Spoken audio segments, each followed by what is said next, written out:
Bien, de que ustedes sugieran algunos temas, o sea, estamos abiertos, incluso también le dijimos a David que si hay algún tema que ellos consideren de interés también, se pueden incluir. Algunos temas van a ser de temas de tipo general, algunos, por ejemplo, que estábamos comentando sobre patentes, sobre el tema de los comités de ética, etcétera. O sea, ustedes pueden sugerir temas, ya algunas sugerencias hemos tenido. También tenemos la posibilidad de que accedan a café gracias al consejo directivo y la gente del instituto. O sea, vamos a tener café, esperemos tener galletitas en las próximas instancias. Y en principio, todos los seminarios van a ser organizados cada 15 días en la mañana. O sea, consideramos que eran los días más adecuados para que la gente ya está terminando la jornada de la semana, semanal, y que algunas veces como vimos que se nos superponía con otras con otras cosas, por eso lo fuimos postergando. Cualquier sugerencia, estamos abiertas, a las 3 tratamos de contemplar todos los posibles intereses de la gente, y luego capaz que, no sé si les parece hacer un programa tentativo o no, nos vamos avisando a medida que los organicemos. Bueno, Mariana y Paola también son las otras integrantes, que yo no presenté, Silvia, y ella va a presentar a disertar. Bueno, presento a David. Un gusto para mí presentar a David, viejo conocido de acá y mío. David es profesor titular del Departamento de Química Orgánica de la Facultad de Química, donde tuvimos la oportunidad de compartir unos buenos cuantos años. Es también el actual director del PDCIVA, fue director de la DICIT. Desde la DICIT además apoyó un montón y promovió un montón de iniciativas que estuvieron generalmente destinadas al apoyo del desarrollo de la carrera científica de jóvenes investigadoras e investigadores. Y bueno, nos trae un tema que nos parece que es súper relevante, súper actual, muy interesante y sobre el cual él tiene gran conocimiento. Así que bueno, lo escuchamos a David.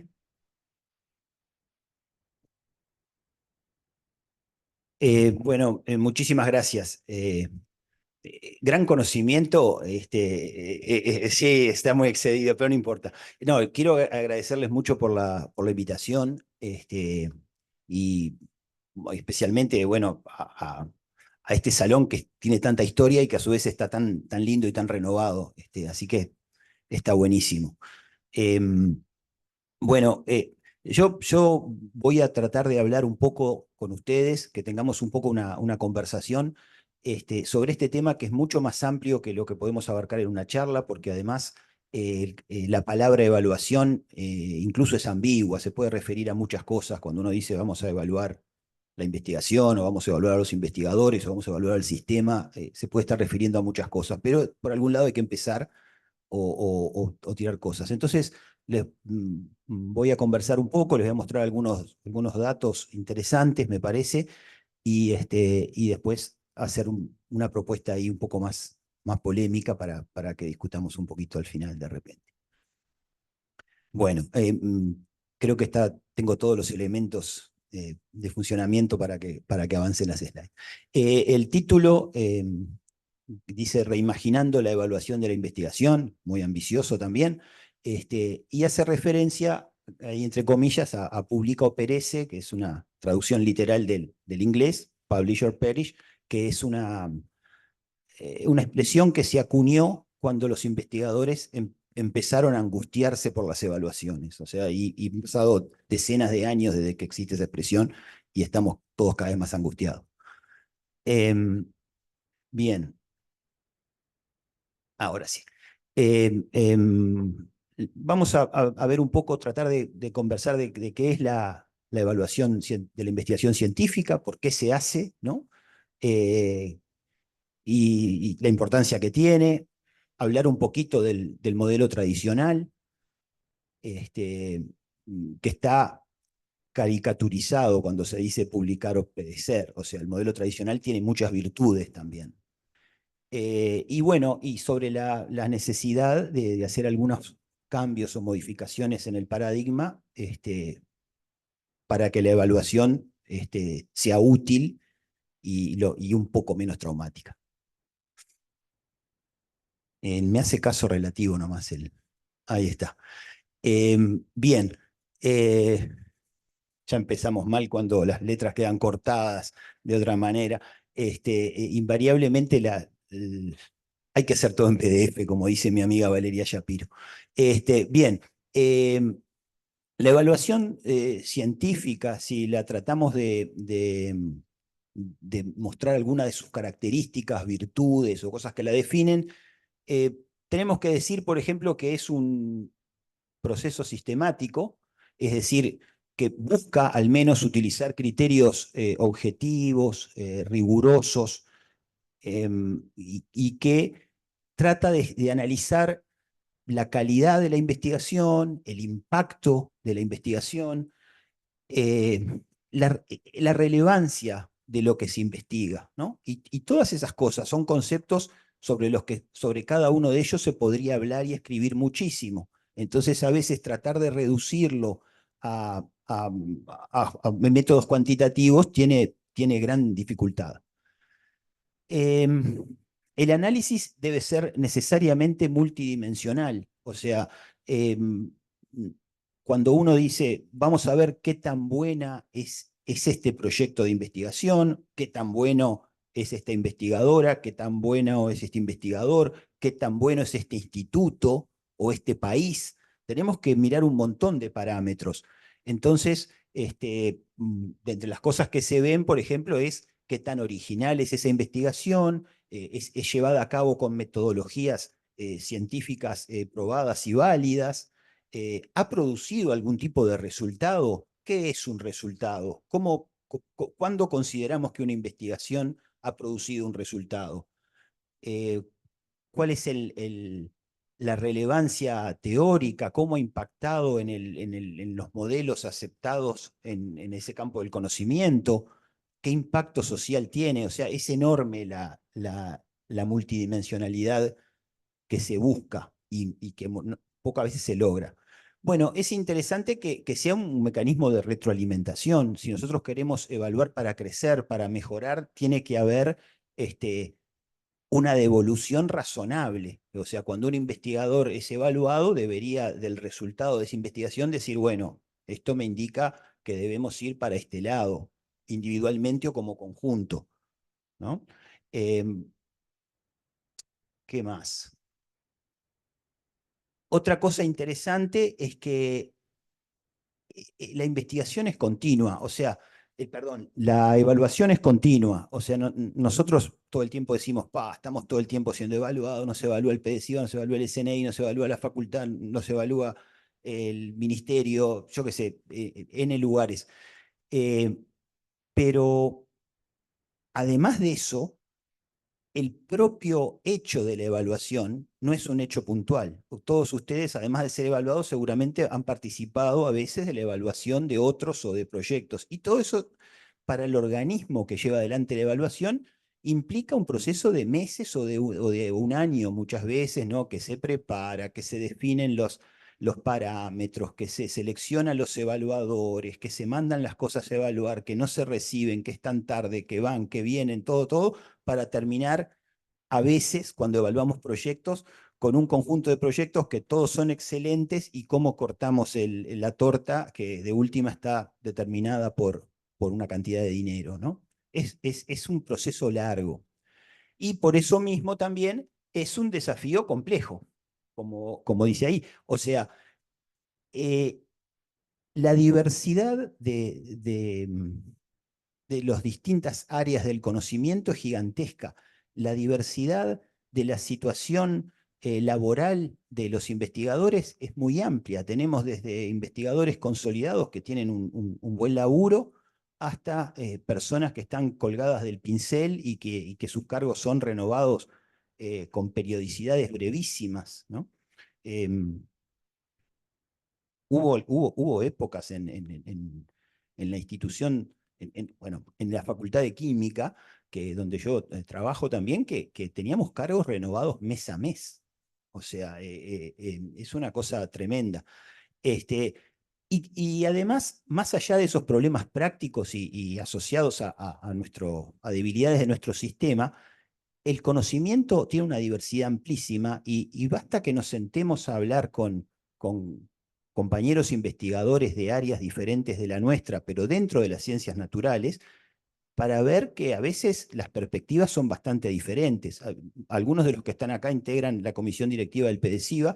Yo invito a todos que se postulen para integrar esa comisión, que es muy interesante, y además es de un lugar donde se pueden hacer cosas. Es muy interesante para conocer las perspectivas de otros investigadores que trabajan en otro lado, porque su propia formación les hace ver a veces los conceptos de ciencia y de evaluación y de impacto de forma diferente. Ni les digo cuando vamos a un ámbito que va más allá de las ciencias naturales y exactas. Ayer hubo una instancia organizada por el Prorectorado de Investigación sobre la evaluación de los posgrados, en ese esfuerzo que hace la UDELAR de ponernos a todos bajo un gran paraguas, y está muy bien, pero entonces lo que se entendía por evaluación y hasta por posgrado tiene diferencias enormes en distintas áreas del conocimiento. Bueno, entonces todo es complicado. Ahí. Bien. Una cosa que nos preocupa mucho es cuando nos evalúan a los investigadores para ver cómo nos vamos desempeñando, ¿no? Entonces, bueno, vamos a ver los pros, los contras, los objetivos, lo que se logra, los efectos secundarios también. Básicamente se busca reconocer el mérito y la excelencia, ¿no? Y medir o valorar de alguna manera el desempeño en nuestro trabajo, cosa a la que todos los trabajadores en general están sometidos. De alguna manera con esto se busca promover el desarrollo profesional, o sea, que haya oportunidades de crecimiento. A través de la evaluación se pueden dar ascensos o definir puestos en un concurso. Y en realidad debería haber además retroalimentación que nos permita decir, bueno, esto estuvo bien, esto no. Se busca incentivar la productividad y la calidad. Otras dos palabras de difícil definición, ¿no? Pero básicamente uno cuando dice productividad está pensando en más cantidad o en más cantidad por tiempo o en volumen de algún tipo. Yo recuerdo que mi tutor del doctorado en otro país, cuando uno le decía, ¿cuándo puedo tener vacaciones? Él te decía, bueno, publicados papers y no me tenés que pedir vacaciones, las tomás nomás. Pero había que publicar los 2 papers primero, ¿no? Básicamente se entiende que esto también favorece la calidad. De alguna forma buscamos que la investigación que se hace sea lo mejor, entre comillas, posible.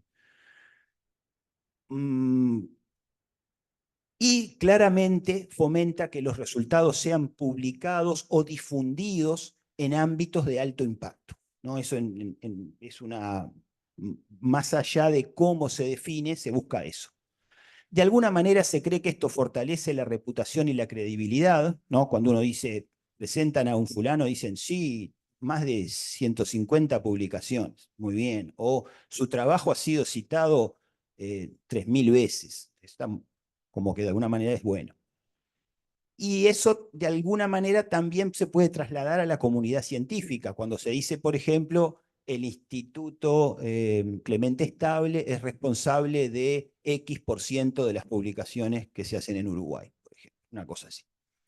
Bueno, el tema con esto es que esto puede transformarse en un factor de estrés excesivo. Que sea un poco de estrés está bien, toda evaluación es un estrés, todos dimos examen y son un estrés, pero puede transformarse en un factor de estrés excesivo y puede distorsionar los objetivos de los investigadores.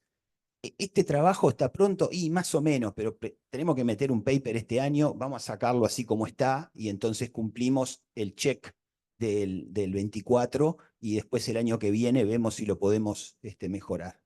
Y eso no está bueno.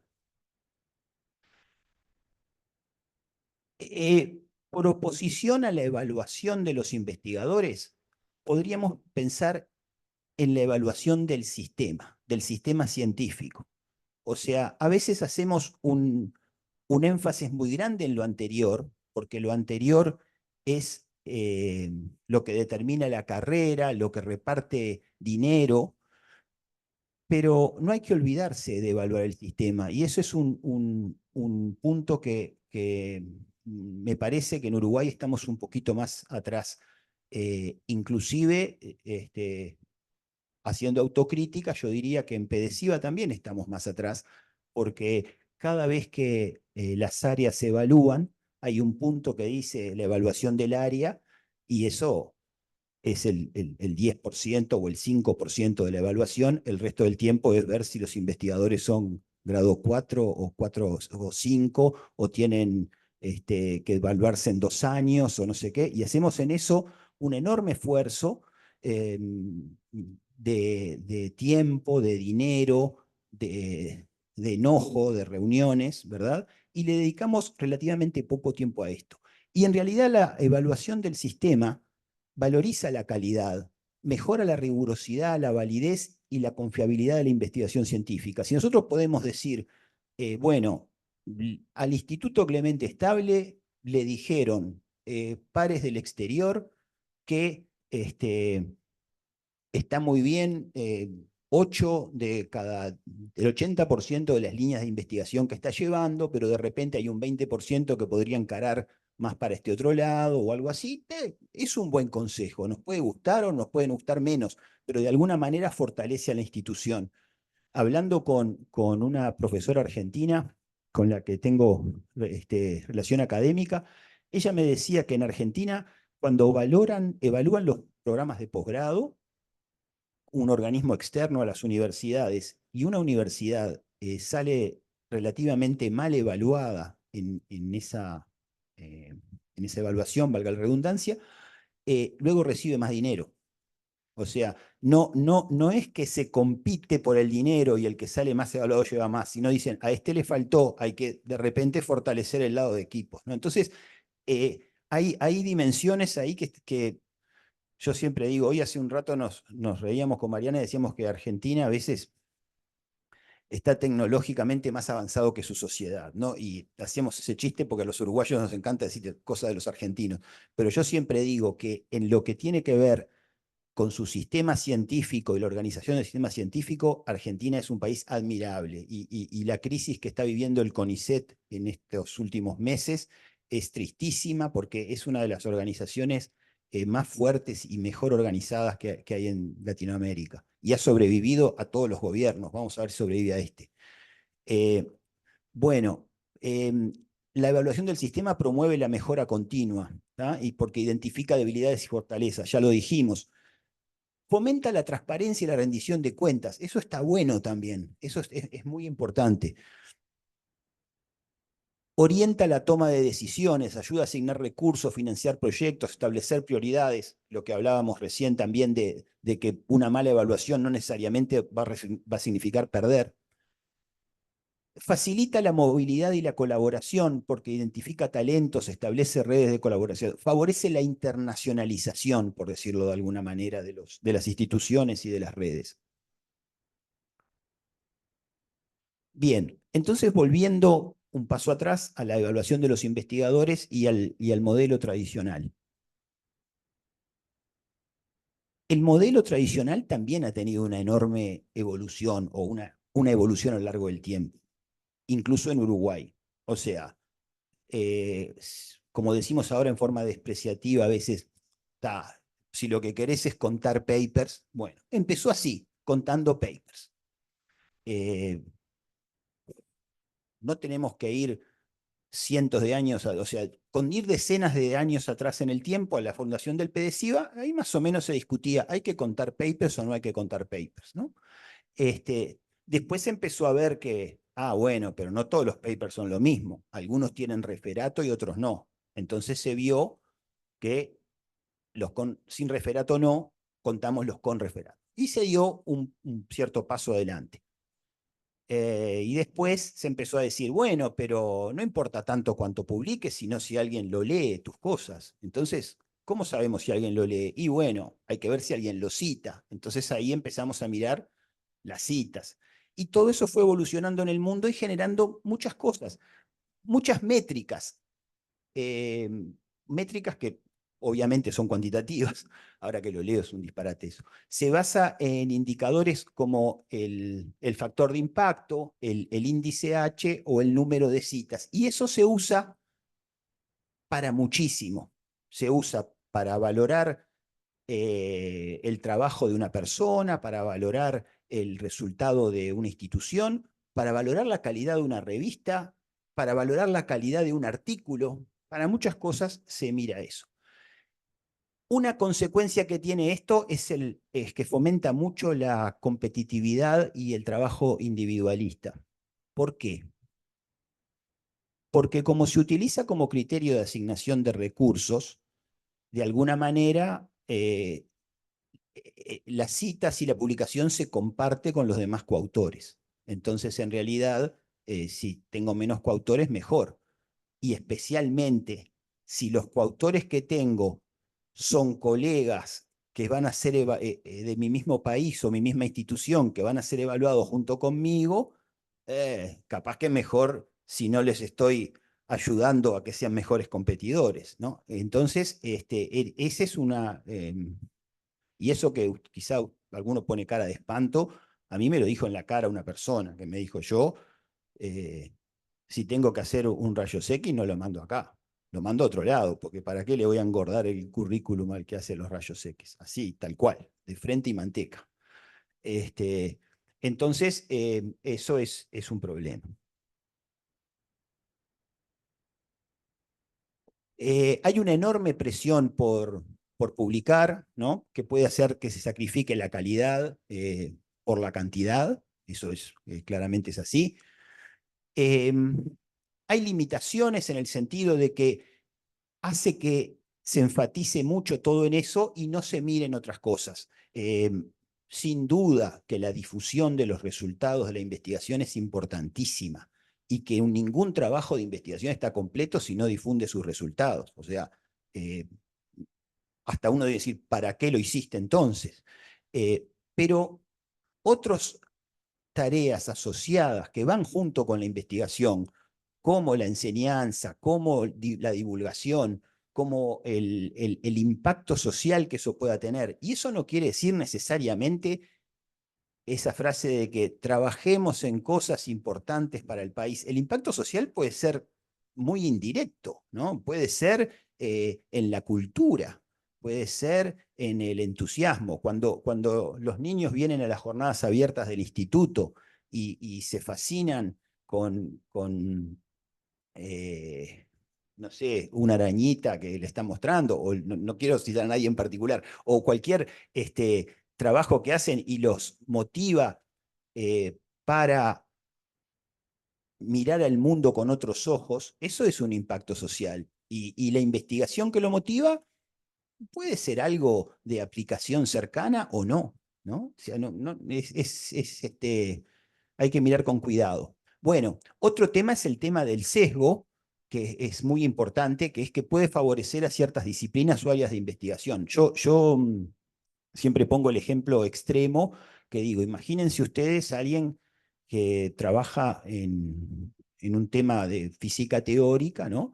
Entonces hay una revista que es muy prestigiosa entre los investigadores de esas áreas que se llama Quantum Gravity. Entonces, Quantum Gravity tiene un índice de impacto relativamente bajo. Y sí, porque no son muchos en el mundo los que se dedican a la Quantum Gravity. Entonces, cuando uno trabaja en un área reducida, bueno, sus números muchas veces son diferentes de los que trabajan en un área muy grande o que está muy cerca de problemas reales de la gente. Por ejemplo, la medicina. Entonces, todas esas cosas de alguna manera deben ser tenidas en cuenta y a veces los números cuando no se hacen bien o incluso cuando se hacen bien pueden no tenerlo. Bueno, ni que decir los riesgos de las peores malas prácticas como hemos escuchado alguna vez, ¿no? ¿Verdad? El plagio o, bueno, mirar para otro lado un resultado es complicado. Entonces, para vamos a olvidarnos un segundo de la evaluación y vamos a ver algunas cosas que tienen asociadas a los modelos numéricos que me parecieron interesantes. Imagínense ustedes que quieren estar al día con lo más importante en investigación que está pasando, ¿no? Entonces dicen, bueno, yo voy a dedicar, en lugar de venir al seminario a escuchar a David, voy a usar mi tiempo más en forma más útil y voy a dedicarme a leer las revistas más importantes para poder estar al día de realmente lo que está pasando en la ciencia. Entonces, ¿cuántas debo leer? ¿Cuáles debo leer? ¿No? Y esa es una gran pregunta. Entonces, podemos recurrir a SciMago, que todos ustedes conocen, o casi todos ustedes conocen, y si no les recomiendo que visiten ese link, que está muy bueno. Y SciMago indexa todo. Entre otras cosas, publicaciones, países, podemos ver cómo le va al Uruguay. Y tiene indexados ahora, en este mes por lo menos, 28.175 revistas. ¿Tá? Solo leer una por segundo de ellas lleva un rato muy largo de leer el título, ¿no? Entonces es un problema.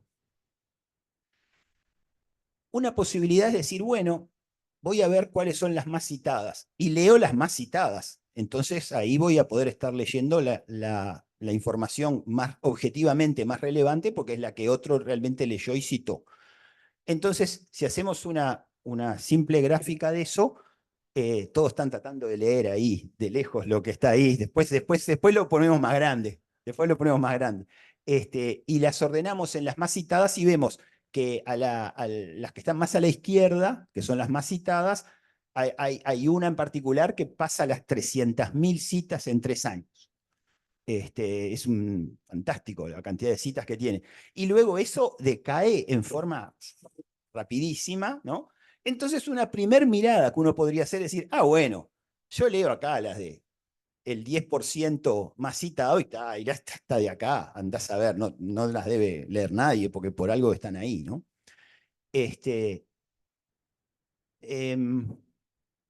pasa? Es muy grande ese número. Entonces yo puedo decir, bueno, no, pará, la gravedad cuántica no es lo mío, voy a tratar de estar al día con lo que más o menos se acerca. Entonces, como estamos acá en Elipse, se me ocurrió elegir esa área que SciMago la tiene como categoría, que incluye una cierta cantidad de revistas, 2000 y pico.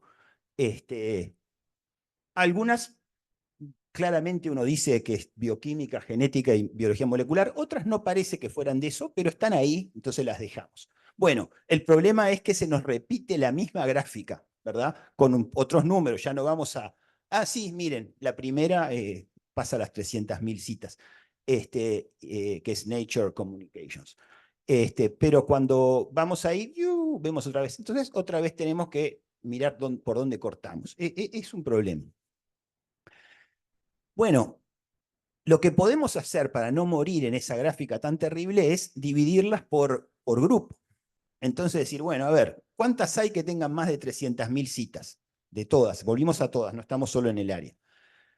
¿Cuántas hay que tengan entre 250.000 y 300.000, entre 200.000 y 250.000, etcétera, etcétera, hasta llegar a las revistas que tienen menos de 10 citas? Es interesante que en esa lista de SciMago hay muchas revistas que tienen menos de 10 citas, que tienen una cita y que no tienen ninguna en 3 años.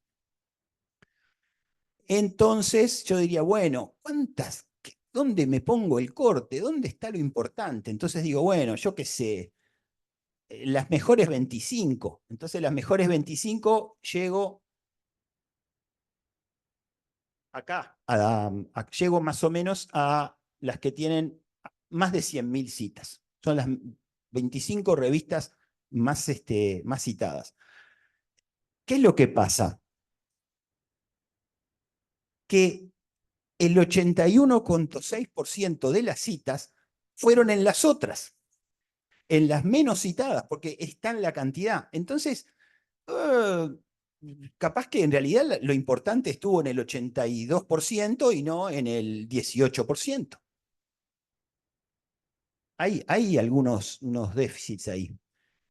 Otra forma tremenda de verlo son estas gráficas de rectángulos que me parecen muy interesantes. 2,1% de las citas estuvieron en las revistas de más de 10.000 citas en 3 años. El resto está en las otras. Bueno, acá tenemos las top 25 según esto, porque creo que todo el mundo las quería ver. Y no está mal que le demos una miradita porque también nos muestra algo que a veces está olvidado. Esta clasificación de áreas es mía, ¿tá? Esta no es la de Saimago, o sea que es totalmente discutible. Pero bueno, como uno podría esperar, las revistas multidisciplinarias están entre las más citadas. Más allá de que Nature podemos decir que tenga una gran cantidad de biología o ciencias biológicas, bueno, porque las ciencias biológicas son muy grandes, pero como que tiene de todo. Pero a mí me llamó la atención igual el resultado. Yo no me esperaba que el Chemical Engineering Journal estuviera en número 4. Me sorprendió. Hay algunas, como el Journal of Cleaner Production, por ejemplo, número 8, está por arriba de PLOS ONE. Es como que el resultado era un poco raro. Entonces yo me puse a pensar, digo, bueno, capaz que estamos llegando a ver acá un poco algunos límites de decir simplemente el crudo de quién es el más citado. De repente hay algo que estuvo muy de moda en los últimos años y le hizo levantar muchísimo alguna. No sé, es una cosa un poco rara. Fíjense que Science está en el número 17, Nature en el número 11. Pero esto, Nature Communications, que son, ¿no?, esto es rápido, mucho más citado. Entonces, puede ser que acá tengamos algún tipo de distorsión. Y la gente lo pensó eso hace mucho, y fue por eso que se inventó esto del índice H, que busca, de alguna manera, como objetivo, mejorar esta situación. Esto fue propuesto por este señor Hirsch, justamente en el PNAS, que no salió tan bien ordenado en la anterior, y es una métrica que trata de alguna forma, superar ese problema de la moda o de lo último y tratar de mirar a más largo plazo las cosas. La definición es un trabalenguas para mí, siempre me costó mucho, ¿no? Un científico tiene un índice H de H si H de sus artículos NP tienen al menos H citas cada uno y los demás artículos NP menos H tienen menos de H citas cada uno. Eso es más fácil de entender si uno dice que índice H de 10 significa que entre todas las publicaciones del autor, 10 de estas publicaciones han recibido al menos 10 citas cada una. Hay toda una explicación de por qué esto refleja de alguna manera la trayectoria y evita que alguien haya tenido un paper que fue top, pero el resto no, algo así. Y eso es muy usado hoy en día, y hoy cuando vamos junto con los cuartiles, es una de las cosas que cuando se evalúan en la ANI y eso, se usa mucho.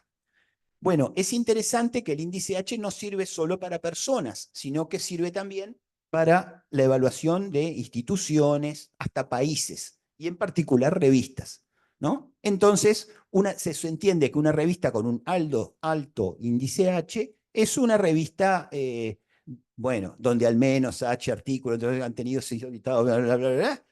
La bella y graciosa moza marchóse a lavar la ropa. Pero se asocia que un índice H más alto es una revista que tiene mayor impacto, mayor influencia, etcétera, etcétera. Si nosotros vamos al índice H, nos encontramos con el mismo tipo de gráfica. ¿tá? Era previsible, pero con otro orden. ¿tá? Esta es una gráfica del índice H de todas las revistas, que empiezan por índice H de superiores a 1400, ¿no? Y el top 25 es diferente, bien diferente, y se parece un poco más a lo que nosotros subjetivamente asociamos con el prestigio. Ahora vemos a Nature y Science allá arriba. ¿tá? También vemos otras cosas que yo les decía que es algo que tiene que ver a veces con el tamaño del área o la importancia social inmediata. Fíjense que las revistas médicas rankean muy bien en el índice H. ¿no? Las que siempre escuchamos en la prensa común, ¿no? Y después, bueno, van llegando allá algunas revistas de química,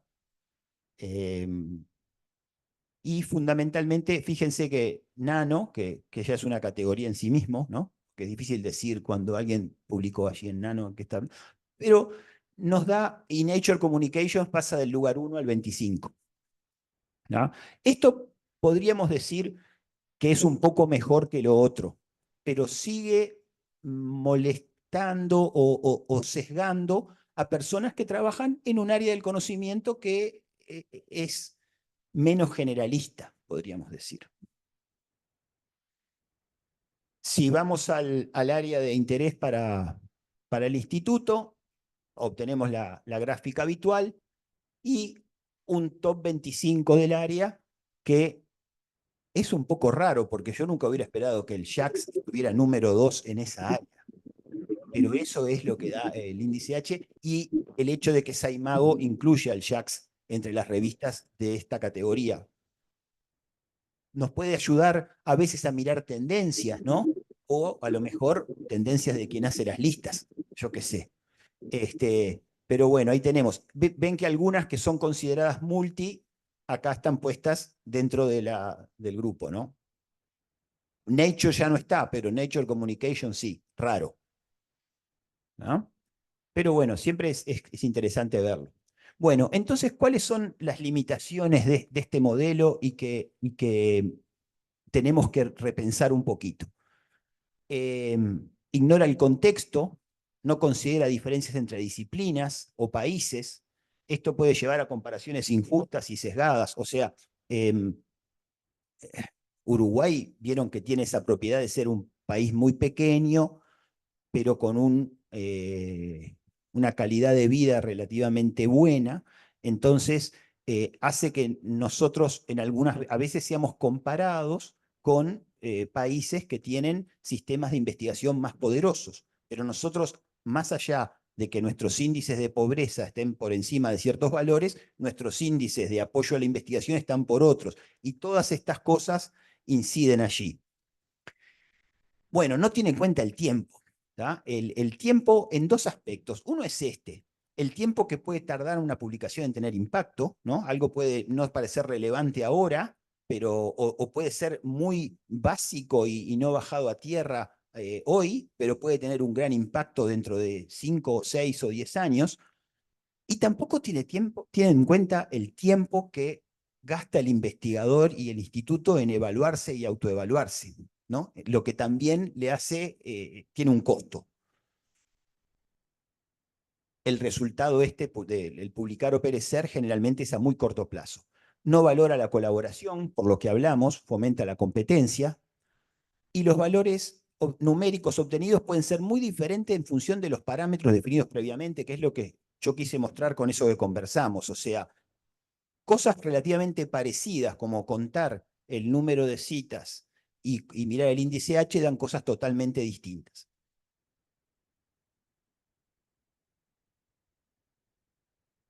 No refleja la diversidad de impactos. Puede haber otro tipo de impactos, como hablábamos hoy, como el impacto social, económico, ambiental, cultural. No hace una distinción clara entre calidad e impacto. Se supone que una cosa de más impacto es de más calidad, pero no está demostrado que sea así. Y favorece la investigación incremental. Eso me parece muy interesante recordarlo. Una vez que uno se asienta y tiene un punto que algo que le funciona, después va haciendo el n+1, el n+2, el n+3, ¿no? Siguiendo una cosa así, pero eso se sigue publicando. A ver si me explico mejor.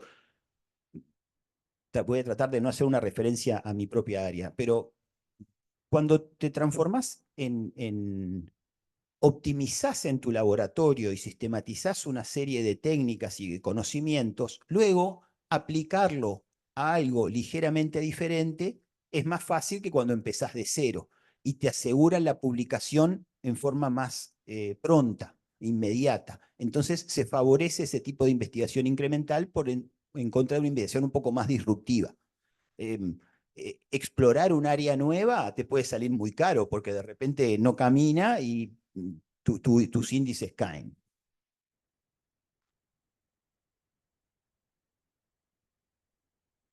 Si nosotros lo que queremos es evaluar para la mejora del sistema y no evaluar para fomentar o medir puramente a los investigadores, entonces tenemos que tener un enfoque de un impacto a más largo plazo en la sociedad. Debemos considerar todas las múltiples dimensiones. Debemos que fomentar la colaboración y la interdisciplinariedad. Eso, además, porque en general un trabajo que abarca varias disciplinas e investigadores de varias disciplinas suele tener un impacto social mayor también. Cuando nosotros, cuando hay un equipo que involucra el análisis desde un punto de vista molecular de un problema, pero también le agrega el comportacional o el macroscópico y el social, y todo eso, se generan resultados de impacto mayor. Y tenemos que tener incentivos para la innovación, para salir del modelo, para explorar otras áreas, ¿no? Y para la transferencia de conocimiento. En PEDESIVA probamos ahora ya hacen 2 años, ¿se acuerdan una idea que le dábamos un poquito de plata para probar algo nuevo? Claro, era tan poquito que no se podía llamar capital semilla, era capital espora. Pero bueno, era un poco tratando de pensar en eso.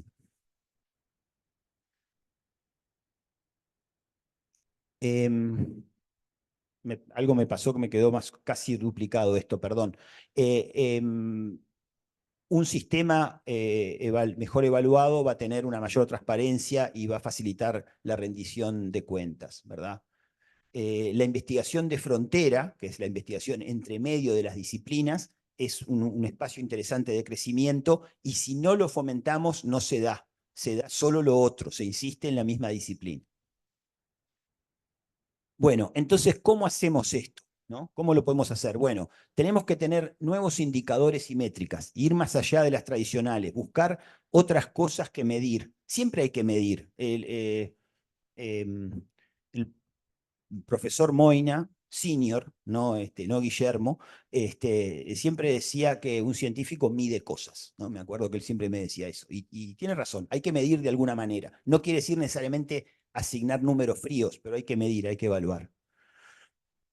Tiene que haber un cambio cultural en la comunidad científica. Tenemos que fomentar la cultura de comunicación y la evaluación responsable, que cuando tenemos que evaluar una cosa hay que tratar de encontrar nuestro tiempo y dárselo.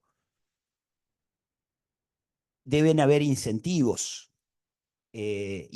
para la transferencia de conocimiento de alguna manera, para que la sociedad reciba resultados de la investigación que hacemos. Eso puede ser crear una startup, o puede ser, como decía hoy, despertar vocaciones o generar ciudadanos mejor informados, ¿no? La transferencia de conocimiento es muchas cosas. Ejemplos de buenas prácticas pueden ser la evaluación por pares abierta, las métricas alternativas, programa de financiamiento, ya más o menos me adelanté a todo, perdón. Es interesante esto, valorar la contribución de los diferentes actores, ¿no? O sea, de repente concebir que los equipos de investigación puedan estar también integrados por personas que no son necesariamente investigadores, que hacen su aporte desde la técnica, desde la comunicación. Hoy tenemos en Uruguay, ya desde hace algunos años, pero no tantos, un crecimiento interesantísimo del periodismo científico, ¿no? Eso está buenísimo. Bien, entonces, las métricas habituales son un insumo válido, pero no es el único. Yo no estoy hablando en contra de las métricas y que haya que abandonarlas. Las métricas tradicionales deben ser usadas, pero hay que complementar. Tenemos que reimaginar la evaluación y esto ya lo repetí tantas veces que me da vergüenza. Bueno, entonces, para terminar, sí quería poner un poco de polémica, porque es, ¿qué podemos hacer con esto, ¿no? Porque conversamos así, pero hay que pensar en hacer algo. ¿Qué podemos hacer en particular desde el PEDESIVA, que es lo que vemos tan cerca? Y bueno, yo creo que una cosa que tenemos que conversar es la posibilidad. ¿Qué le pasó a esto? No, ahí. Ya. Eh, tal vez, tal vez debemos simplificar la categorización de investigadores en PDCIVA. Hoy en día categorizamos a los investigadores en PDCIVA en tres niveles, 3, 4 y 5, que de alguna manera buscaban asociarse a los niveles universitarios. Y las jornadas de evaluación en las distintas áreas son extenuantes para asignarle a las personas un grado que no incide ni en ni en no incide en el dinero que recibe, es un prestigio relativo. Sí, en cambio, es un balde de agua fría cuando te dicen, vas a pasar de 4 a 3 o no ascendiste a 5, y no define mucho. A mí me parece mucho más importante que el PDCIVA pueda decir, dentro de nuestra red tenemos investigadores que están consolidados, que pueden orientar tesis en solitario, y tenemos investigadores en formación que están preparándose para eso. Porque ese es el objetivo fundamental del PDCIVA, el posgrado. Entonces, nuestras evaluaciones deben mirar mucho a los recursos humanos, a los recursos humanos de grado y de posgrado, porque de repente está bueno, antes de orientar un posgrado, ver, ya orientaste una licenciatura, cómo anduvo eso, cómo funcionó. Bueno, entonces nos parece que ya estás pronto para encarar un posgrado o de repente para encararlo en colaboración con un investigador más senior. Y cuando esa etapa se cumple, decimos, bueno, ahora sí, el SIVA te considera un tutor válido de posgrado y la universidad hoy va a valorar eso como tutor válido para sus tesis, trabajes o no en la universidad.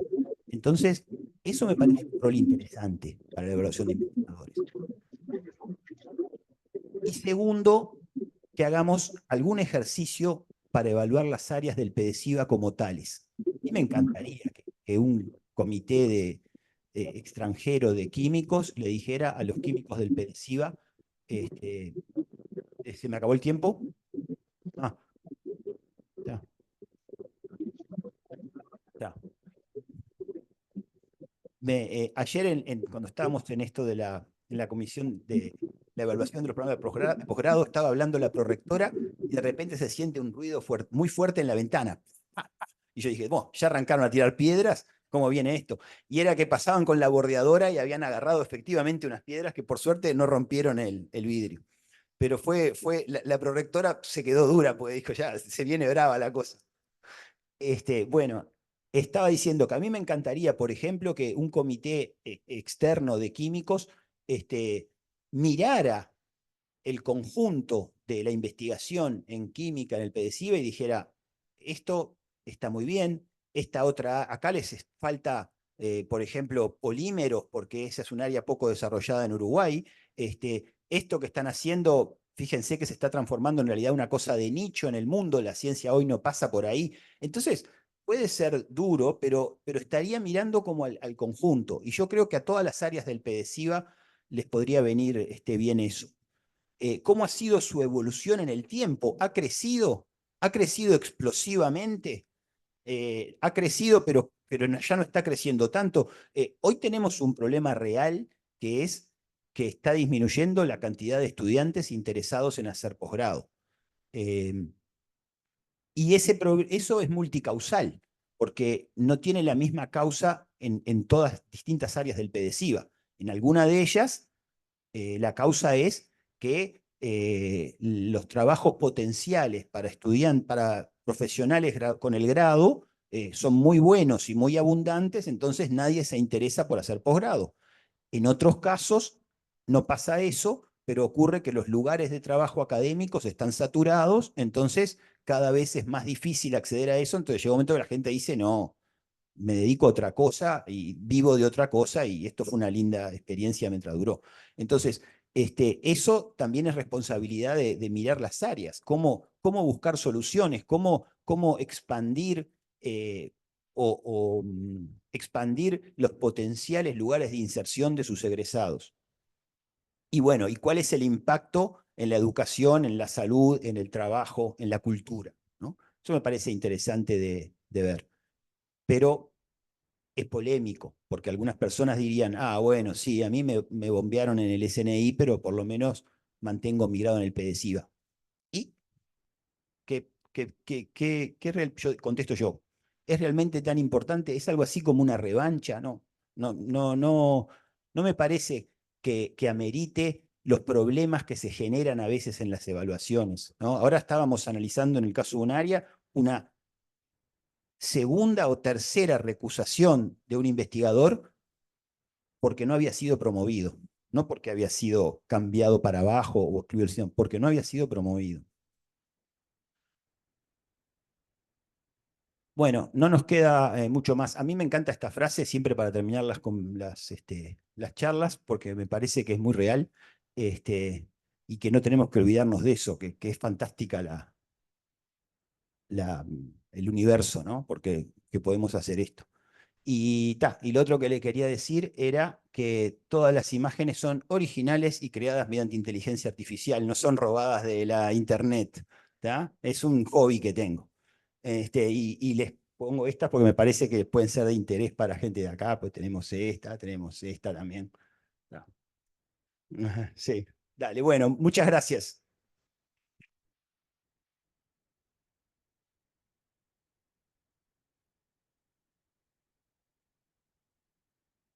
Preguntas de todos. No, ella.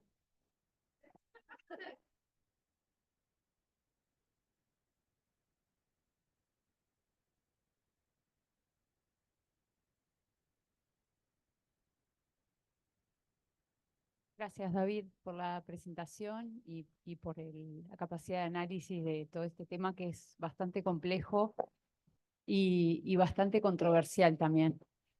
A mí me gustaría comentar que si bien los sistemas de evaluación siempre ponen mucha presión en los investigadores, hay un aspecto que en general no se analiza o no se incluye en el análisis de este tipo de evaluaciones o de los sistemas de evaluación, que es el objetivo que tenemos los investigadores. El objetivo no es publicar, el objetivo es el aporte y la generación de conocimiento para solucionar o proveer conocimiento para entender procesos, en este caso biológicos, pero a mí me gustaría resaltar que en general son las excepciones las que mencionaste, de que hay gente que publica más por la cantidad y no por la calidad. Yo confío en que la mayoría publicamos manteniendo la calidad y por supuesto teniendo clarísimo la presión que hay, porque la presión lo que hace es intentar alcanzar los niveles para competir, para que te salgan los proyectos, para que te aprueben un trabajo, te incluyan en un sistema de categorización. Pero en realidad no hay que perder de vista el objetivo real que nosotros tenemos como investigadores. Y eso estaría bueno empezar a incluirlo en este tipo de análisis, porque muchos de nosotros también participamos en sistemas de evaluación o formamos gente y participamos de elaboración de trabajos y creo que en la discusión de las evaluaciones y de todos esos procesos está el aporte, no es que solo está la cantidad entonces me parece que me gustaría que se incluyera o que se tuviera claro de no perder de vista el objetivo de la investigación. Muchas gracias. No, gracias a ti por la precisión. Si se traslujo, eso no se malentendió. Yo quería decir, quise hacer énfasis en la limitación que tienen los sistemas puramente cuantitativos y que hay que mirar siempre desde muchas perspectivas. Y yo creo que sí, como tú decís, la mayoría de los investigadores tratan, eh, porque es su vocación además, porque es su ética, de hacer la mejor investigación posible. Me preocupa que a veces la presión del sistema no vaya en la dirección esperada. Buenos días, muchas gracias. Tu exposición tiene muchas puntas. A mí me interesaría que comentes en particular un fenómeno relativamente nuevo de unos años que es el pago de las revistas. Porque antes uno se mataba por la revista de impacto, que era una especie de meritocracia. No sé si la palabra es correcta, pero de alguna forma sí. Y ahora, al menos lo que yo vivo es que las revistas que tienen más impacto, al menos en neuro o cercanos en ciencias biológicas, tienen que ver que tienen un costo. Entonces ya pasó de ser el mérito científico a ver quién tiene más poder y eso se nota. Bueno, entonces que discutas eso y después sí me parece muy interesante que habría que ver cómo evaluar el sistema en particular, en general, y en particular de todas esas investigador área, creo que habría también que evaluar PDCIVA como programa. Que eso es algo que a casi 40 años, con visión de la región, supongo, porque también cuando vos decías el contexto del mundo desarrollado, digamos, que cada vez nosotros sentimos, y post pandemia ha sido peor, es que las diferencias tecnológicas, avances de conocimiento y demás, cada vez se nos hace más difícil tratar de estar a la par, más allá de que coincido con Cecilia que uno trata de aportar al conocimiento desde el punto de vista más básico, pero también traslacional. Y cuando uno piensa en traslacional, piensa en fondos, que esa es la tercera. Nosotros no solo somos un sistema muy chico, sino que somos un sistema muy pobre. Porque nos preguntamos y admiramos a Argentina, que hace ciencia de mejor calidad, pero en general ellos están mejor posicionados, aunque económicamente y políticamente, bueno, esa es y políticamente pueden estar en un sistema incluso mucho más estresante que el nuestro. Perdón por las tres, pero era la forma de participar una sola vez. Gracias. ¿Tres o dos? Sí. Está. Bueno, respecto al tema de las revistas llamadas de acceso abierto, que efectivamente su impacto ha aumentado mucho y es razonable, ¿no? Porque como todo el mundo las puede leer, van a ser más leídas y por lo tanto más citadas. En principio, uno debería decir que el acceso abierto es bueno, porque más personas pueden leer y de alguna manera los investigadores que estamos en los lugares del mundo más empobrecidos no podemos, ya no podíamos pagar por las publicaciones de suscripción, vamos a tener la posibilidad de leerlas, o tenemos ahora la posibilidad de leerlas. El crecimiento de la literatura científica es enorme. Hace muchos años un investigador de física estudió la progresión de cómo aumentaban, eran revistas impresas, de cómo aumentaban la cantidad de revistas en los anaqueles, no me acuerdo, de una de estas de alto impacto de física, Physical Review o algo así, y calculó en qué año el crecimiento de los volúmenes iba a alcanzar la velocidad de la luz. Y no era en miles de años, era, supónganse, 100 años, una cosa así. Bueno, después se digitalizó todo, pero seguramente se puede calcular cuándo la cantidad de servidores iguale la masa de la Tierra o algo así, también va a pasar. Todas las progresiones dan eso.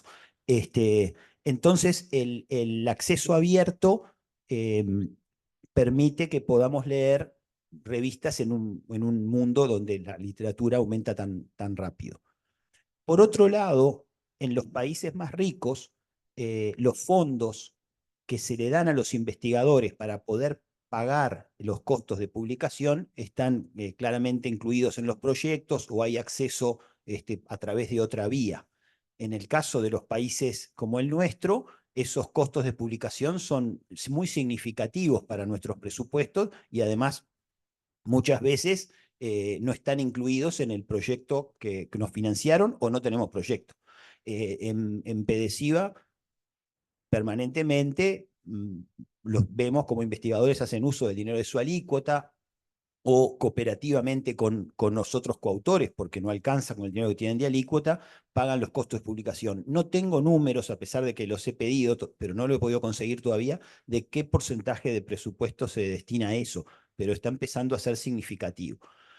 Entonces, hay cierta, no quiero decir que hay una trampa, pero hay cierta doble doble faz en el acceso abierto, en el sentido de que de alguna forma lo estamos pagando. Entonces,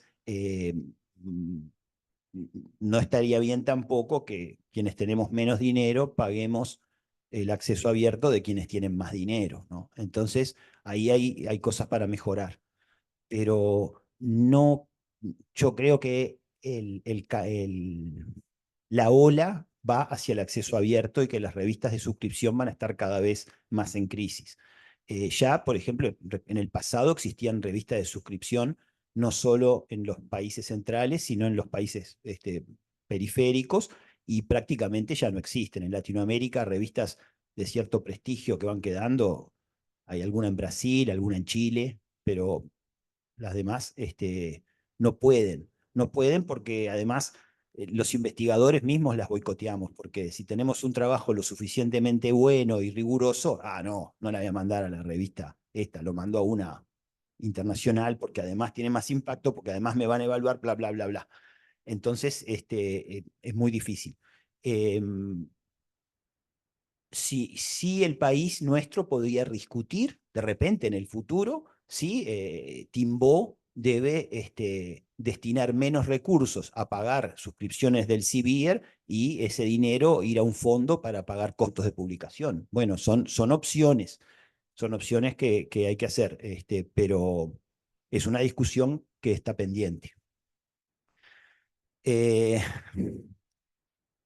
Me parece genial la propuesta de evaluar a todo el programa de PDCIVA y que requiere una evaluación externa. Está buenísimo. Vamos a proponer a la comisión directiva y vamos a tener seguramente un par de personas interesadas en organizar la evaluación. Pero sí, eso hay que hacerlo. Y más allá de que PDCIVA tiene como está generalmente, me dijo una vez alguien, no, PDCIVA tiene buena prensa. Bueno, era medio en un tonito medio así, pero más allá de que tenga buena prensa, me parece bueno que sea evaluado objetivamente y se diga, bueno, esto estuvo bien, pero en esto otro se está quedando atrasado. Hay muchas cosas para repensar. Por ejemplo, pensando realmente afuera de la caja, ¿está bien que sigamos dividiendo el PDCIVA en áreas?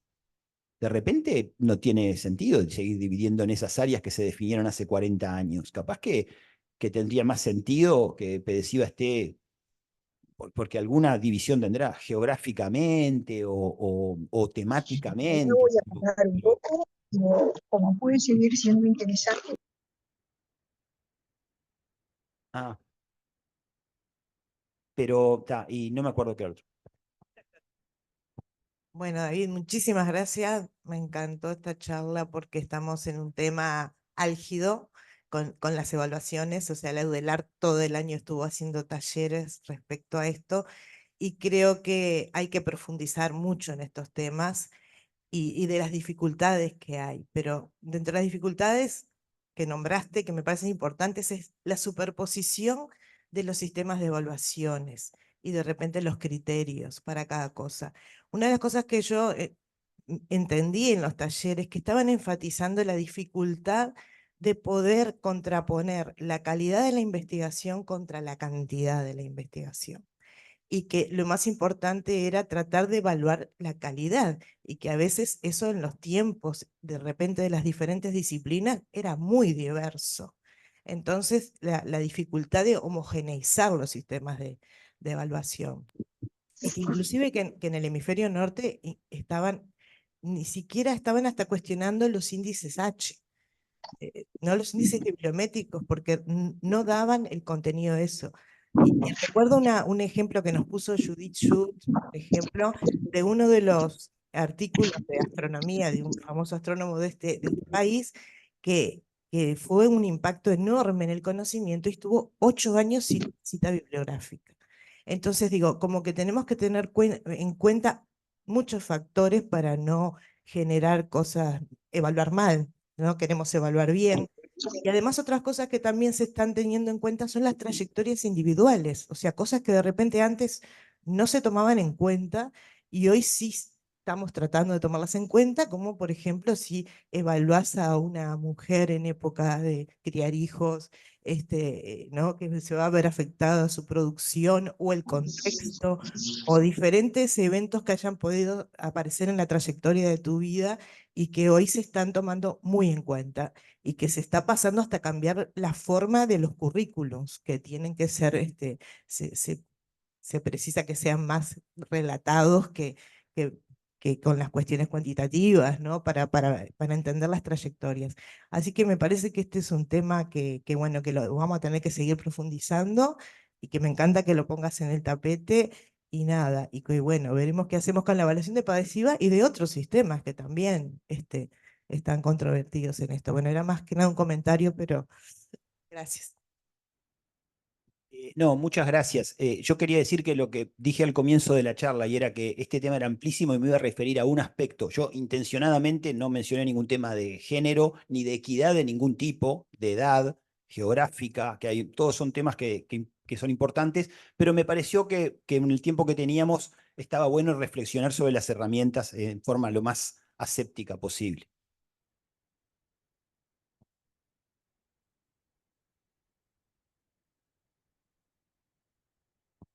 Hola, ¿se escucha ahora? Sí, acá.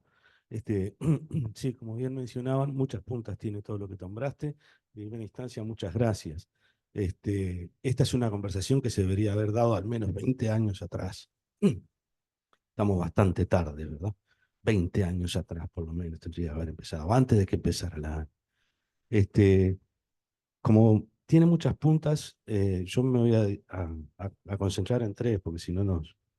Empiezo por el tema de la evaluación científica y digo que nunca una evaluación científica debería desviar al investigador de sus objetivos. Esa es la primera, porque si no, estamos en el horno. Tiene muchas falencias, tiene muchas carencias la evaluación científica nacional. No se evalúan diferentes personas, no está unificado el sistema de evaluación científica. Disculpen si soy bastante duro en el comentario, pero muchas veces nos evalúan evaluadores que ni siquiera conocen el área de trabajo. No se tienen en cuenta, por ejemplo, que hay investigadores que trabajan en la misma área, uno cayó en un laboratorio puesto con toda la tecnología y el otro se tuvo que hacer el laboratorio. Y así sucesivamente, tenemos carencias enormes. Entonces, eso en cuanto a la evaluación científica, habrán más cosas para decir, pero que nunca nos deben desviar de los objetivos. La unificación de los sistemas de evaluación sería importante. Pero quiero ir un poquito más atrás en algo que es un poco más filosófico y que me parece que es importante que se dé la discusión. Yo la frase de Publish or Perish la conozco más que nada, o la conocí en primera instancia, por el lado de la biotecnología. Desde que publicábamos las primeras secuencias de ADN en los años 90, cuando no había primeras secuenciaciones, etcétera, por lo menos en Europa y en todos los laboratorios que estuve, sabías que si publicabas una secuencia, fuiste. Si pensabas utilizar a esa secuencia como una ventaja biotecnológica. ¿Tá? Hoy eso ha cambiado, pero sin embargo nos lleva a esta discusión que es la capitalización del conocimiento, en la cual entiendo que el PDCIVA está en el centro de la olla. Y las sociedades avanzan y mejoran sus condiciones de vida o de confort en cuanto a qué tan hábiles son para capitalizar ese conocimiento. ¿Tá? Y el conocimiento tiene múltiples formas. Está el teórico, está el experimental, etcétera, etcétera, ¿no? Entonces, yo creo que en Uruguay no se ha dado la discusión de cómo capitalizar el conocimiento, de manera que todos estemos en un barco, que vaya en la misma dirección. Acá tenemos áreas que van en distintas direcciones, y hay más que nada como que chakras, ¿no? Los agrónomos, los veterinarios, los biólogos, ¿tá? Y todos compitiendo por recursos. Entonces, el PDCIVA, por ejemplo, con la UIT, ¿verdad? Como que dio un paso en la capitalización del conocimiento. Y ese paso me parece importante. Y estaría bueno saber qué va a pasar con el PDCIVA. Para mí, la capitalización del conocimiento nace justamente de la generación de conocimiento básico, y eso es el PDCIVA. Y esa discusión no se da nunca. Entonces, yo entiendo que haya investigadores que estén más lejos de la capitalización del conocimiento. No quiero poner ejemplos para no herir la susceptibilidad ajena, pero hay gente que está más cerca de generar un producto biotecnológico que pueda generar un dinero o que pueda generar trabajo, ¿verdad? O que pueda generar una mejora en cualquier ámbito de la sociedad. Y hay otra gente que está más lejos de eso. Y eso también son diferencias. Entonces, no sé, me parece que estaría bueno que en el PDCIVA se diera esa discusión de cómo capitalizar y encauzar el conocimiento que generamos en la sociedad. Muchas gracias. Bueno, dijiste un montón de cosas. Este, mm, lo primero que te digo, bueno, porque lo más concreto que vos dijiste en que está la UBIT, bueno, creo que como es de público conocimiento, cuando falleció Atilio, se produjo un vacío que no fue posible llenar. Se hicieron llamados, no hubo no había en Uruguay, no hay, creo, ninguna persona que cumpla la cualidad que tenía Atilio de realmente conocer los dos mundos que intentaba acercar. Eh, en este momento esa situación está vacante, pero se está dando afortunadamente en Uruguay un montón de otras iniciativas y organizaciones que están tratando de ocupar esos espacios, de acercar a los investigadores, vamos a llamarle a los sectores no académicos. PDCIVA lo contribuye a eso tratando de incidir en la formación de nuestros nuevos investigadores para que estén más capacitados para hacer esa transición, porque nos preocupa mucho la inserción laboral de los futuros egresados del posgrado. Entonces, ¿cómo? Partiendo de la base de que si bien todavía no tenemos un número de investigadores por persona como el deseable, o por lo menos como el que nos gustaría tener, es cierto que difícilmente esos investigadores que nos faltan trabajen en la academia. Entonces van a tener que salir a buscar trabajo en otro lado, ya sea en el sector privado o público académico. Entonces, PDCIVA trata de contribuir a dar mejor herramientas para eso. En cuanto a lo de la tarea que hacía Tilio de acercar por ejemplo, a un investigador que tiene una idea patentable con un potencial emprendedor que quiera llevar eso adelante, hoy en PDCIVA no hay nadie que lo pueda hacer, pero hay gente en la ANI que lo está haciendo, creo que el Pasteur lo hace para sus propios proyectos, creo que aquí en el instituto hay iniciativas también al respecto. Claro, ahí está. Me parece que eso te iba a decir, que el PDCIVA hace unas cuantas cosas, pero como es una institución chica, lo que en general trata de hacer el PDCIVA es algo así como pruebas de concepto. O sea, esto se puede hacer. Se puede darle a la gente un pequeño dinero semilla para que pruebe una idea nueva. Ahora estamos viendo si podemos tener pasantes durante 4 meses haciendo investigación de grado, haciendo investigación en los laboratorios. Pero claro, hay más de 250 candidatos y tenemos dinero para menos de 25. ¿No? Entonces lo que podemos hacer es decir, acá hay una necesidad, ahora vamos a intentar hablar con agencias con más músculo económico a ver si están dispuestos a apoyar eso. Pero muchas veces tenemos ideas, las probamos, las llevamos adelante. Yo creo que la UBIT hizo eso también, porque Atilio tuvo algunos casos de éxito interesantes, pero se precisa una oficina que sea algo más que unipersonal, que cuente con recursos adecuados y que haga, como tú decís, una iniciativa país.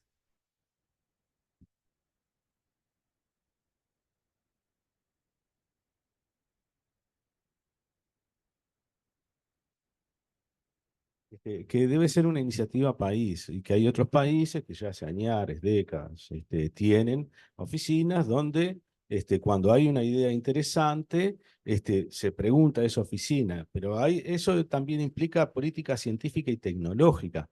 Ergo, son países que están adelantados, obviamente, que son del primer mundo, y directamente vos te dirigís a la oficina y te dicen, no, en esto no tenemos interés. Ahora no tenemos interés, capaz que dentro de otros años sí.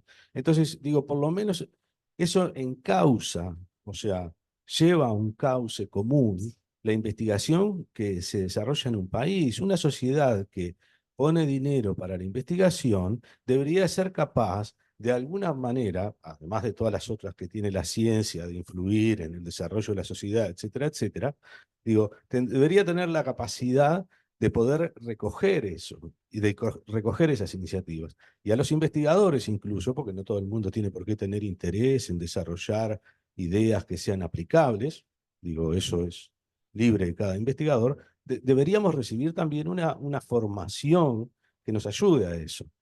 Ahora, como sociedad, así como estamos, tenemos distintos sistemas de evaluación, a los investigadores nos exigen además que nos acerquemos a las empresas, etcétera, etcétera, y no debe ser así.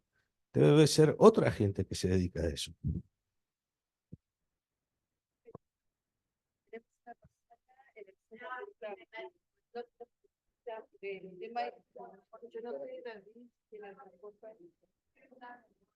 Yo, yo ya hablé un montón.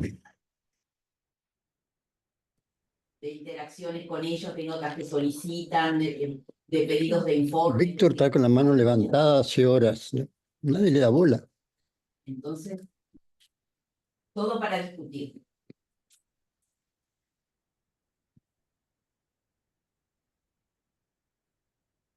¿Me escuchan ahí que les quería hacer una preguntita? Bueno, y ni quieran creer los posgrados que tienen especialistas, porque un especialista se da un plan. Tiene la palabra Víctor ahora. Bien, perdón, capaz que estaba interrumpiendo a alguien, pero no se escuchaba bien. ¿Me escuchan ustedes bien para hacerles una preguntita? Sí. Bien, yo, antes que nada, yo no pertenezco al PDCIVA, yo soy médico, pero sí colaboro entonces como médico y como docente de la Facultad de Medicina en varios proyectos de investigación. Y tú hablaste recién, David, de algo que a mí me resonó mucho en relación a las revistas regionales. Y un poco y hablando también de las de acceso abierto, un poco ese concepto que podríamos definir como de espada de doble filo, ¿no? En medicina hay una larga tradición, no muchas, pero hay algunas revistas médicas nacionales que publican, entre otras cosas, resultados de investigación. La revista Médica del Uruguay es la más conocida, ahora volvió una época de análisis de la Facultad de Medicina. Entonces, tú mencionaste al pasar las revistas regionales y cómo a veces las auto boicoteamos. Y entonces mi pregunta es, si tienen valor esas revistas nacionales, ¿cómo las valoraríamos? ¿Las debemos promover como ciencia propia, ciencia independiente, o no? ¿O nos dejamos joder y buscamos otras cuantificaciones con todas las consideraciones que vos hiciste, que fueron súper interesantes e iluminadoras? Esa preguntita solo, que espero que no saque mucho del tema. Bueno, muchas gracias, Víctor. Sí, efectivamente, en la medicina existe esa tradición muy de larga data. Yo creo que los países que tienen una buena autoestima y se autovaloran le dan para adelante a sus cosas, ¿no? Entonces, de alguna manera sí se hicieron fuertes. Entonces, en ese sentido, creo que por eso también los países latinoamericanos inicialmente intentan potenciar sus propias revistas. Yo lo que planteaba era el dilema de que se da de que una revista precisa tener buenos artículos y muchos artículos para crecer. Entonces, si levanta la vara de exigencia para publicar demasiado, entonces los investigadores prefieren mandar a otro lado porque dicen, si me van a pedir tanto, ya lo pongo en ese lugar. Entonces están como ahí, sobreviviendo. En mi área de trabajo sé muy bien la lucha que dan en Brasil, lo que se llama el Journal of the Brazilian Chemical Society. Brasil siempre tiene poco prurito en imitar las cosas americanas tal cual, y ellos tienen una revista muy exigente, y para poder publicar allí tenés que dar los datos completos de todo lo que decís y que sea muy sólido. Pero claro, el índice de impacto es 1. Entonces ellos están siempre luchando contra ese problema. Es otra definición país, como tú decís, que tanto se le da para adelante y además también si vamos a promover la diversificación o el multitema, ¿no? Porque ¿cuántas revistas nacionales podemos darles para adelante en un país de 3 millones de personas? Y entonces creo que al final eso queda ahogado con otros problemas más inmediatos.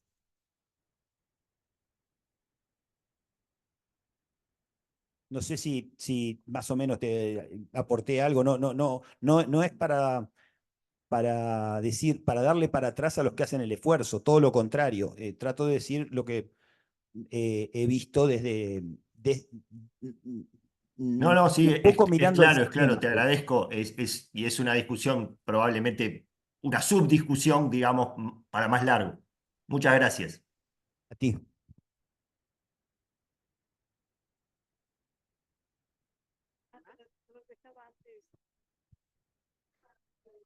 Era un comentario, un dato nomás con respecto a lo que decía Marcos, que hay una oficina nacional a nivel en Uruguay, la Oficina Nacional de Propiedad Intelectual, que es la que se está encargando de este nuevo tratado del PCT que firmó Uruguay, y esa oficina tiene muchísimo interés en los temas de transferencia tecnológica y vinculación con el sector productivo, y tienen unos CATI, que es un instrumento que son centros de apoyo a la tecnología e innovación. Se puede contactar a esa oficina y se puede ver si ahí en esos centros de apoyo están encargados de formar gente en todos estos temas.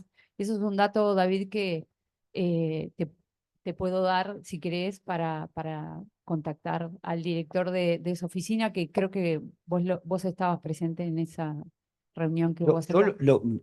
Por supuesto, como te decía, ellos hacen eso, hay otras organizaciones. Ahora se está formando algo así como un grupo de personas que quieren generar formación específica universitaria en intermediar entre la investigación y la aplicación del conocimiento. Hay todo como está de moda decir justamente en ese ámbito, un ecosistema dedicado a eso. Yo lo que quiero resaltar es que, en mi opinión, la transferencia, el impacto social va mucho más allá que la creación de esas fuentes de trabajo o la transferencia de tecnología. O sea, si nosotros pudiéramos contribuir a tener mejores profesores de matemática en enseñanza secundaria y resolver el problema de la enseñanza de la matemática en Uruguay, que es un problema acuciante, sería tremendo impacto de la investigación matemática en Uruguay, por decirlo de alguna manera. Entonces, hay muchas formas en las cuales el conocimiento básico o fundamental incide en la sociedad.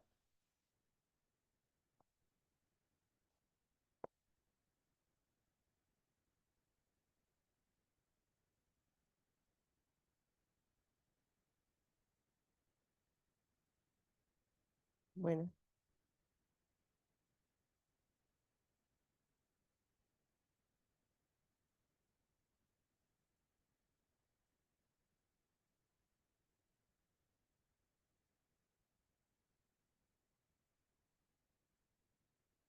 Bien, bueno, muchas gracias David, realmente es súper bueno. En realidad son dos preguntas, pero que están como ligadas, ¿no?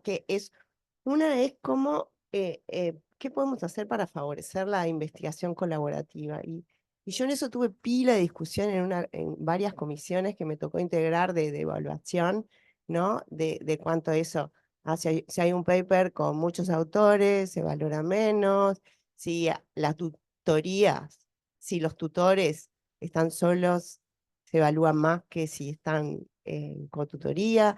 Bueno, y yo con eso me puse totalmente en contra, porque ahí no estamos favoreciendo la investigación colaborativa. Y sin embargo se toman esos criterios en general. Y con respecto a las tutorías de posgrado, que es algo que sí le toca a PEDESIVA, también, o sea, yo lo que veo por mi experiencia y lo que veo también con mis colegas es que Bueno, uno, en general, las cotutorías son porque realmente vale la pena tener otro investigador, investigadora de otra área. Yo trabajo mucho en la intersección con ingeniería, entonces para mí es súper común tener cotutorías, que hay aspectos que yo no puedo darle al estudiante en esa área. Y por otro lado está el digo, no, formar a nuevos investigadores a que sean tutores. A mí me pasó algo particular en PEDESIVA, que creo que a partir de lo que me pasó a mí, presenté una carta, todo se revirtió, era de que yo estaba en un grado que no podía ser tutora de grado, de posgrado, de maestría. Y se me decía que no se me subía de grado porque no tenía tutorías. Entonces había como un círculo ahí, yo presenté una carta diciendo, bueno, acá estamos en un loop. Y entonces creo que hay que empezar a hacer alguna estrategia para que realmente eso se revierta, ¿no? Porque ¿cómo hacemos para que los investigadores incipientes, jóvenes, aprendan a ser tutores? ¿Y cómo hacemos para que además fomentar esa investigación colaborativa? Bueno, mira, hiciste referencia a una vieja normativa de PEDESIVA en la que solo podían orientar doctorado los investigadores de nivel 4 y 5. Eso lo derogamos en alguna movida ahí, sí, hace años ya, una movida ahí, sí, por eso. Y se cambió un sistema que decía que un investigador nivel 3 puede orientar en solitario una maestría o puede orientar un doctorado en conjunto con un investigador de más experiencia, y una vez que ese doctorado finaliza exitosamente, ya está, puede orientar. Eso de repente hay que recordarlo un poco, pero... Cuando biología aprobó el nuevo reglamento, eso cambió. Yo creo que son hasta 3 maestrías, corregime Silvia, pues estábamos en el consejo juntas y si no podía hacer 2 maestrías y un doctorado, y bueno, y si había algún problema, porque toda esa restricción surgió en base a una mala experiencia. Una mala experiencia hizo que los grados 3 salieran del escenario y como que no pudieran ser una mala experiencia con un investigador, ¿no? Hace como 40 años, cuando se inició el PEDESIVA, pero cambió. Sí. No, eso cambió. Eso tiene que ver con que el PEDESIVA en sus orígenes era muy distinto de lo que es hoy, y no, para poner así el mínimo adjetivo, yo creo que tenemos un PEDESIVA más democrático hoy, ¿no? Y eso incidió, pero cambió. Pero lo que quería apuntar era que no tiene demasiado sentido pensar que las orientaciones, que cada investigador va a tener un estudiante o cada investigador 2 estudiantes, porque si miramos el universo de investigadores y estudiantes, hay más investigadores que estudiantes. O sea que eso ni en teoría puede ser. Lo que sí está bueno en el caso de los autores múltiples o de las tutorías múltiples es que se defina claramente el rol que cada uno cumple. Por ejemplo, yo voy a orientar esta parte microbiológica, el ingeniero tal. Y vieron que en muchas revistas hoy en día hay un asterisco al lado de cada autor que dice cuál es su contribución. Eso me parece que debería ser universal. Y siendo entonces esa contribución verdadera, no debería ser un demérito trabajar en colaboración. Lo que pasa es que de todos los sistemas se han abusado. Yo he sido testigo de situaciones de abuso, de doctorados con 3 codirectores que son investigadores del mismo nivel, del mismo laboratorio. No, entonces, de alguna manera lo que se hacía es hacer una especie de 3x1 para engrosar el CBUI. Algo que se relaciona con algo que dijeron antes, y era que ese sistema de evaluación en base a currículums acumulativos tampoco ayuda, porque además, una vez que se pasa cierto tamaño de currículum, se empiezan a perder las cosas importantes en el bosque. Entonces, eso también debería cambiar. Yo sé que, por ejemplo, la CSIC en España le pide a los investigadores que son así externos y eso para tener una idea, eso que dice, mande las 5 revistas que a usted le parece que son significativas, 5, perdón, publicaciones significativas en revistas que dentro de su comunidad se consideran buenas. Y ya está. Y más o menos hace eso. Yo algunas cosas que he trabajado tenían que ver con carbohidratos y puedo decir que una revista que es como la revista de los carbohidratos, se llama Carbohydrate Research, tiene un índice de impacto bajo, comparado por lo menos con otras más cerca de áreas populosas. Hay que a los números agregarles la dimensión humana y también ser conscientes de nuestra realidad de sistema pobre o de sistema pequeño y decir, bueno, está. Y me parece sensacional que investigadores senior codirijan con investigadores jóvenes, porque además, otra cosa que nos falta contemplar es el cambio de rol de las personas a lo largo de su carrera. La universidad, en su nueva ordenanza de posgrado, por ejemplo, no contempla eso bien, en mi opinión. Entonces, también después se da que en los laboratorios hay uno que es el jefe, y entonces sí, poneme de codirector siempre, o poneme siempre en el paper, y entonces hay otro que dice, no, le estoy dando cada vez más a y yo no consigo nunca el ascenso. Se generan esos problemas, son reales. Yo conozco casos, Química tiene su propio doctorado de investigación, independiente de PDCIVA. Quiere decir que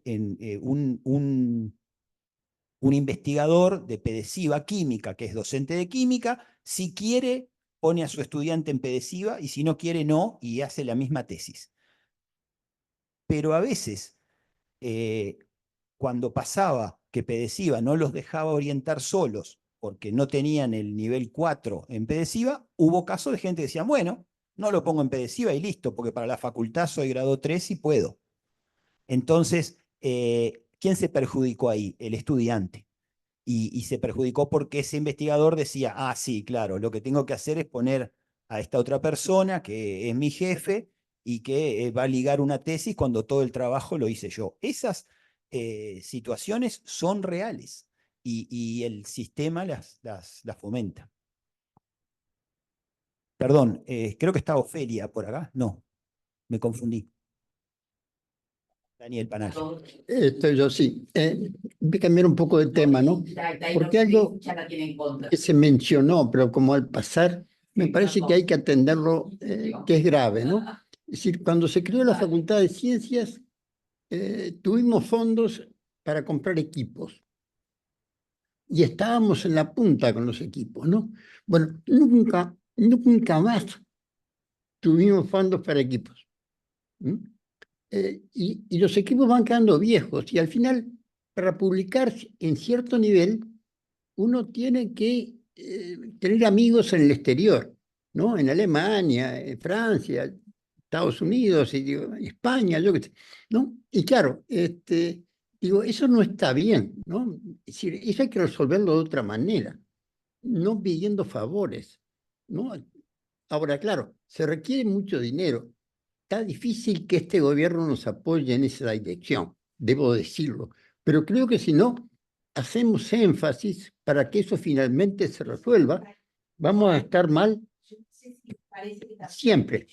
En el acta para darle más solidez y que quede recogido en el acta nuestra del CCA, o no, yo creo que capaz que no es necesario, que basta con. Bueno, un tema súper importante, no contesto nada porque no era de lo que estábamos conversando, pero sí, obviamente que si no hay medios, no es difícil hacer investigación de calidad.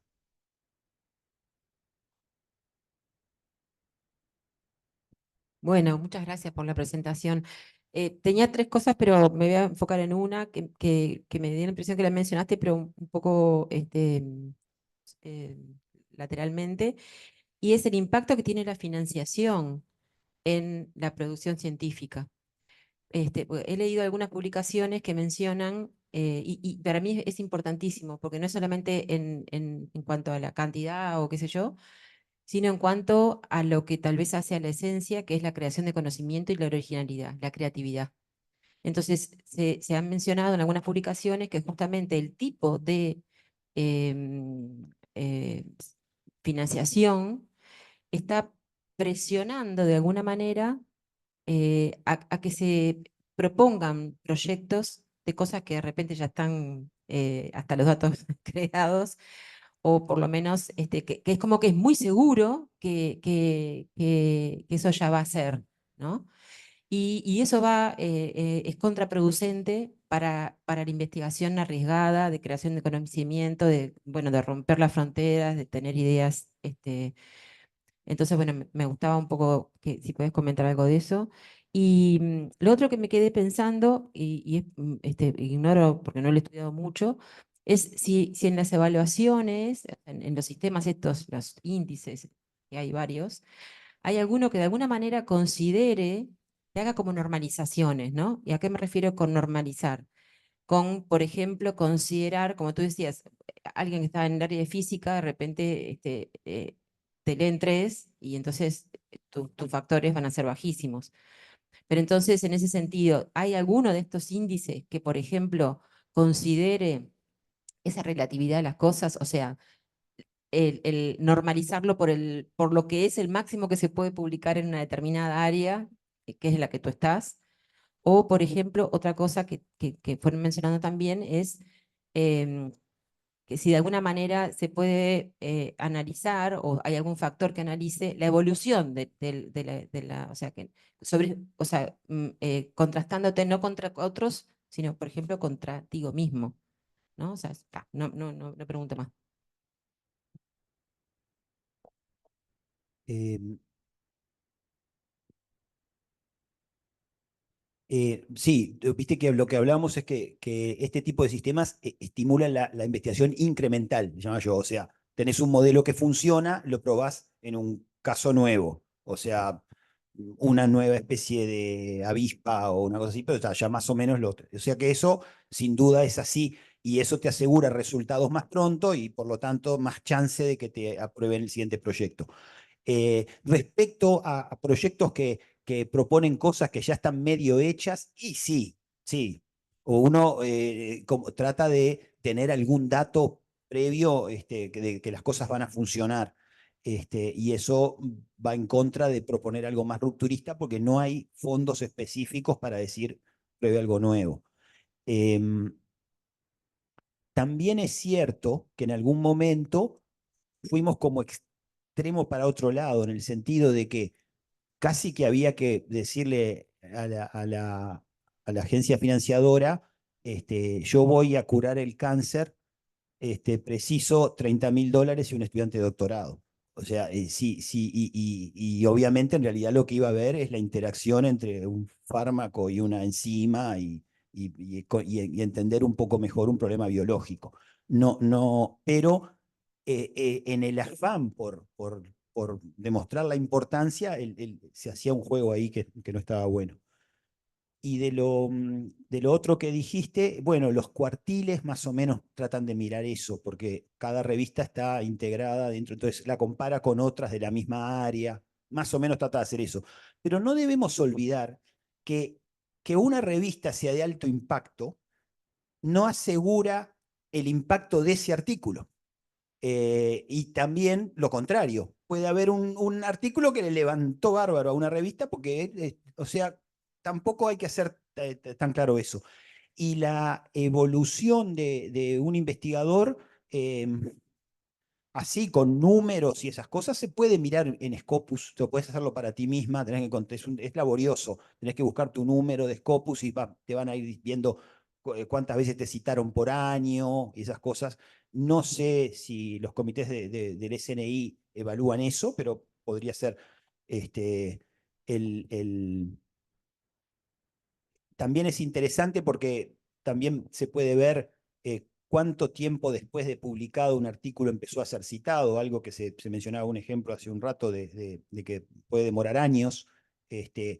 Hay, por ejemplo, tiempos típicos por disciplina, etcétera, muchas, pero son análisis tan rigurosos que tampoco se sabe si van a dejar a la gente conforme. Entonces, siempre lo de que alguien mencionó del currículum, donde se cuenten un poco las cosas y digan, bueno, mi aporte es este y creo que es importante por esto. Yo creo que es importante esa dimensión siempre esté. Y yo reitero, porque no digo que hoy no se trate de hacer, pero en la mente de todos está decir, sí, realmente este año publiqué poco, mira el coso, a mí nunca me cita nadie, yo qué sé, esos están ahí.